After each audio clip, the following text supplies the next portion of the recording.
Hello, everyone. My name is Chloe Edwards. I am the president of Black Lives Matter 804 and the daughter of a dream, an accepted torch passed down by Reverend Dr. Martin Luther King Jr. Today, I speak on behalf of the children of a dream. We dare to dream. I am pleased to follow the footsteps of my ancestors in sharing with you one of many remarks that will contribute to today's modern civil rights movement and history in support of August 28th Unity Walk in solidarity with those standing up for social justice and racial healing. In 1788, the United States Constitution was officially adopted. In 1776, the Declaration of Independence was signed. It would be referred to as a rebuke and a stumbling block to tyranny and oppression. These documents represent key fundamental American values, including the individual rights to life, liberty, and property, public good, justice, equality of opportunity, diversity, truth, and patriotism. Yet, no Black or brown body was able to contribute to the crafting of America's legacy as an inclusive nation.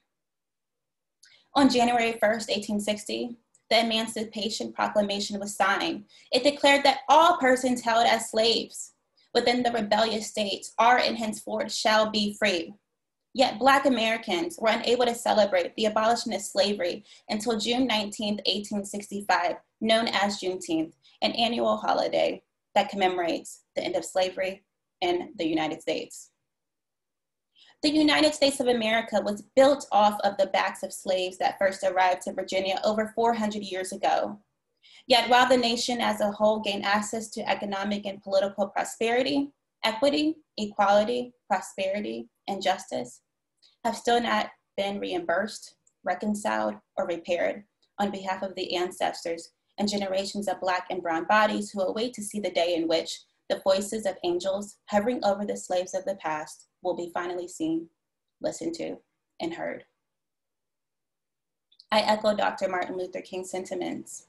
Even today, 160 years following the signing of the Emancipation Proclamation, Black and brown Americans are still not free. Yet while we are depicted as oppressed, crippled, marginalized, vulnerabilized, and disparaged, we are brave. Brave was Ruby Bridges, the first Black child to desegregate William Frantz Elementary School. At 6 years old, Ruby's bravery helped pave the way for civil rights action in the American South. Brave are children like Emmett Till, who dared to be a child in a society where Blackness is depicted as intolerable and as a legalized circumstance in which warranted the brutal murder of a 14-year-old boy who dared to live and be innocent. Now, 65 years after 14-year-old Emmett Till was lynched in Mississippi, Congress has approved legislation designating lynching as a hate crime under federal law. Yet today, we still scream justice on behalf of Elijah McClain, who died at 23. Justice on behalf of Trayvon Martin, who died at 17. There is still more work to be done. But brave are youth who still stand with organizations like Girls for Change, advocating for schools in which they are not pushed out of because of their Blackness. Brave are the youth who stand with Virginia Excels to advocate for school funding and access to equitable education. Brave are the youth who stand with organizations such as Performing Statistics, breaking the intergenerational trauma of modern day slavery that comes in the form of the prison industrial complex and the school to prison pipeline. Brave are youth who stand with organizations like Voices for Virginia's Children, advocating for the improvement of child welfare systems and to create a trauma-informed Virginia that recognizes the inadvertent impacts of cultural, racial, and historical trauma. Brave is the Virginia Legislative Black Caucus, public officials and leaders who must represent entire communities of color in making decisions to improve equitable policies on their behalf. Brave is a girl who ran away from home one day to escape abuse and was told by a white male police officer I used to be a rebellious child like you.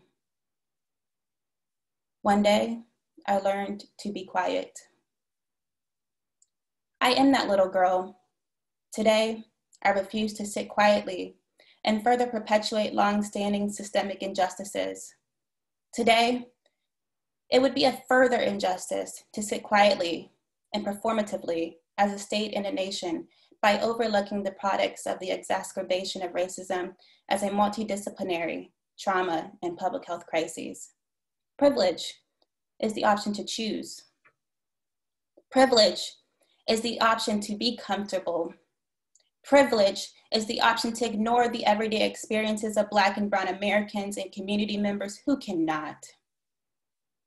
Today, I challenge you to accept the torch that Dr. Martin Luther King Jr. handed to all Americans and community members back in 1963.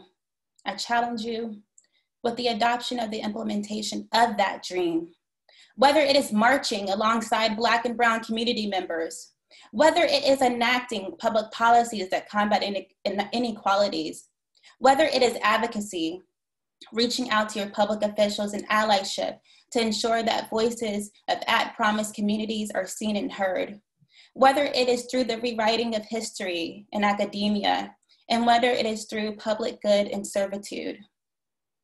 As the Virginia legislature convenes for special session, today, I challenge you to choose to co-create and design systems that ensure equity and justice for all.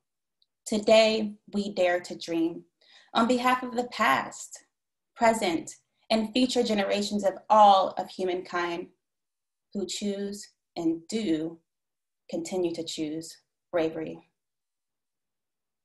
Attend the Unity Walk on August 28th, and more importantly, choose to ignite change in your community.